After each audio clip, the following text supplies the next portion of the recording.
We are on the cusp of a third industrial revolution with tremendous potential implications for society in the 21st century. Let me explain. The great economic revolutions in history, the really big ones, occur when we bring together new energy regimes with new communication regimes. The coming together of new energy and new communications, the convergence, those are the pivotal points in history. For example, the first industrial revolution brought together the print communication revolution, with coal, steam, and rail. We could not have organized that new energy regime, coal and steam power, with codex or oral culture. We needed print. In the early 20th century, the telegraph and telephone became the communication vehicle to organize the second industrial revolution, oil, and the internal combustion engine. We're now on the cusp of a third industrial revolution, and we're going to see the coming together of a new communication and energy regime. In the last 20 years, we had a great communication revolution, personal computers, the internet, satellite, wireless, and Wi-Fi communications. This communication is flat, distributed, open source, and global. What's happening now is this communication revolution is beginning to converge with a new energy regime. Renewable energies, solar power, wind, geothermal, hydro, the waves, the tides, agricultural and forestry waste, and garbage. These are renewable energies. And these renewable energies are going to bring us into a post-carbon era. These energies are going to be stored in the form of hydrogen. Hydrogen is an energy medium that stores renewable resources. How does this converge with communication? We're going to use the same software, the same hardware that we created in Silicon Valley to create the internet, and we're going to make the power grid of Europe, the entire energy grid, smart, intelligent, and distributed. And so that's going to allow us all over Europe to generate renewable energy locally, store it in our fuel cells in our homes, our factories, our offices, our business parks, our small and medium-sized enterprises, and then the surplus we don't need for our own use, we can send it back peer-to-peer to the power grid, just like we send information on the internet. So we have to imagine in the next 25 years in Europe, especially with small and medium-sized enterprises, the ability of each company, each homeowner, to make their own energy from local renewable energy, store it in hydrogen, which is a universal carrier, and then with smart grids, share it with each other like we share information on the internet. Power to the people. And it will be as important to energy as YouTube and MySpace and Wikipedia and Linux is to communications. And that is, we began to be able to share energy like we share communications. It's going to be a powerful revolution, and like the first and second industrial revolution, it's going to change the way we do business. And at the most important level, it's going to allow small and medium-sized enterprises to be energy independent, not to have to rely on Russian gas or Persian Gulf oil or world energy prices.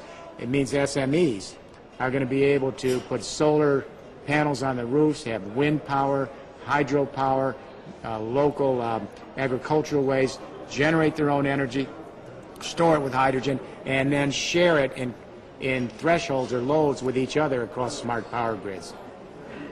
Last Thursday, the European Parliament passed an historic written declaration, and it became the first legislative power of a major superpower to endorse the idea of making a great shift into a post-carbon energy era, renewable energies across Europe, hydrogen economy to store it, and smart power grid technologies to distribute it.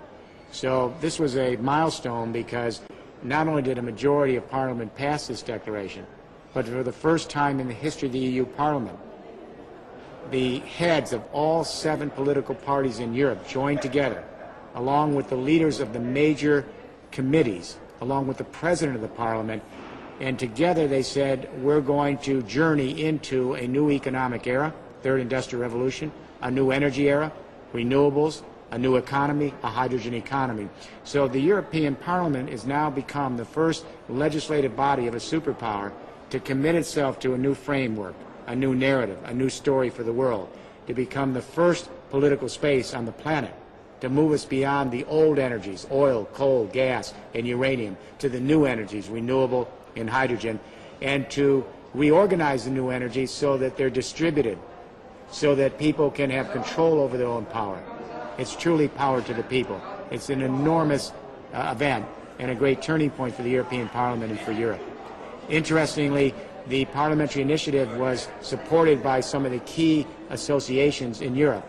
And right at the center of this was the European Small Business Alliance, early on supporter, right there during the entire process, encouraging members of Parliament to move in this new direction. And it's appropriate because the European Small Business Alliance realizes that the future of Europe rests with small and medium-sized businesses. They're the heart and soul of the European experiment of Network Europe. To the extent that these small and medium-sized enterprises can begin to rely on their own renewable energy locally, storing it with hydrogen and distributing it with each other, the SMEs will be the rock bed foundation for a new economic revolution across this continent. Already across Europe, some small and medium-sized enterprises are beginning to introduce renewable energies. They're putting solar panels and solar roofs on their buildings so that they can generate their own energy from the sun at a much cheaper price than having to rely on the expensive energy that comes from the centralized power grids. Other companies are putting wind power in nearby. Some are introducing hydro, and they're beginning to introduce biomass as well. So I can imagine in 10, 15, 20 years from now that many of the SMEs across Europe will be energy independent. They'll rely on regional renewable energy, even renewable energy that comes in their own structures, in their own neighborhoods, stored in the form of hydrogen, and then distributed and shared with each other in industrial parks and small business parks, etc. So this is a real shift in power, literally and figuratively.